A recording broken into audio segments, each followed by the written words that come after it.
rather than doing a standard thing I would do is argue why we don't need a temple, and that happens to be one of the things I could do.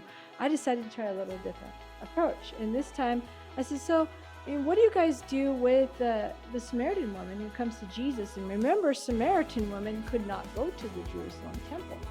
And so they had their own.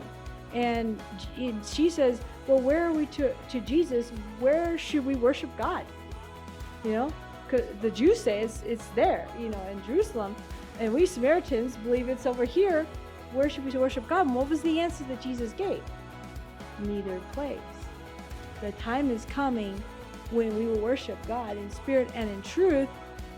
And for the Father seeks such to worship him. And he said, God is a spirit.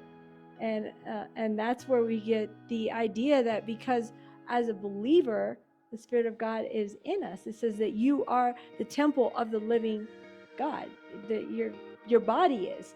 And I just got to the point, we had a couple minutes before they were going to start the program. So I just said, what do you do with this, woman who asked Jesus where to worship, where the temple, Why didn't he say go to the Jerusalem temple even though she couldn't?